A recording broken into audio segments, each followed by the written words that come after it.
Good day. If you have never used Postman and want to learn Postman, I am here to discuss about Postman. First, what is Postman? And second, how to install Postman. And third, how to use Postman. Most of you here have seen this box. This box is nothing about this post box. This is used to take out letters from one place to another place through person called postman.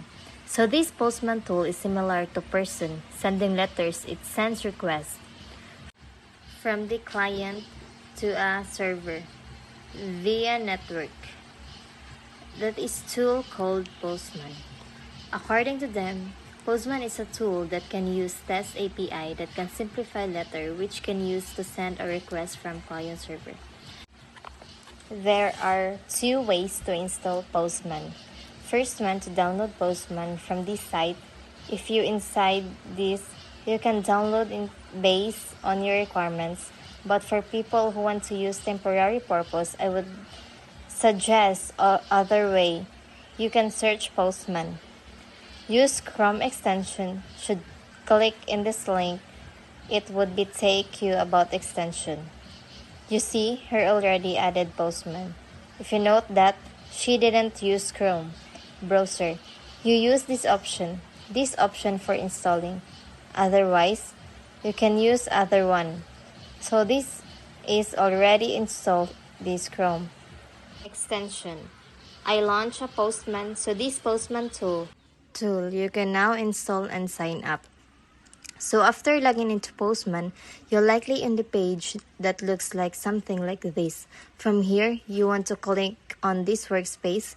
From here, you can either add new workspace or click on an existing workspace. Now, click in this button to create a new collection. Select blank collection. You can then rename your collection. Here now to add an API call. We first need to add request. So click on these three little dots here and then click add request again. We can name this request over here. Next, we'll need to select one CRUD operation. We're looking to perform in today's tutorial. We're just going to cover toolget which will allow us to read data and post which allow us to post data. First, we need an API. So here's 10 APIs that don't need require authentication over KB1. This will allow you to post an API endpoint here and then start interacting with data right away without having signed up for the service. Simply click on the link below, description below to access the source for. Now, I simply begin by adding the URL into this field. Here, now just click and send. Notice that API response shows up. That here notice that we can see each result down here between the curly braces. Now, each response has ID, URL, name, description, and so on. Now, we could filter this result further by using query parameter. So for instance, if you were to head over this API's endpoint, you would see various filters that you could see in your search. So for example, let's use country code here. We'll simply add country code to the K under query parameters and then under value we'll type in USA. We'll hit search again. Now notice that when the results came back, it only showing results where the country code equals USA. Now we can also add more than one query parameter for each research. For example, we could add this boolean which is features equals true or false. Now we'll set this true here and then we'll just run our search again. Now we're only seeing feature space agencies where have their country code set to USA. So this is how you get data from API using Postman.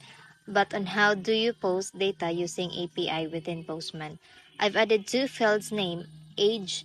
I've added two sample entires here to database so that we can test an endpoint within Postman to see the result also as long as this is set to get.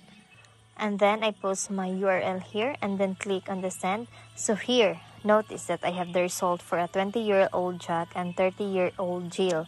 Now, let's imagine that we wanted to add a 40-year-old Humpty. So in the most cases, to post something into database, you are going to need to be authenticated. So let's first set this to post and then we're going to authenticate ourselves. Let's click on authorization and then what we'll do is we'll click on API K now. Under K, I'm just going to type an authorization, and under value, I'll type an barrier, and then I'll add space, and then I just copy and paste my API key here. Now within Postman, you will have to follow similar authentication steps based on these specific requirements. Then click on send. You'll see that we have success message down here. I hope this Postman tutorial has helped you to get started using their API testing.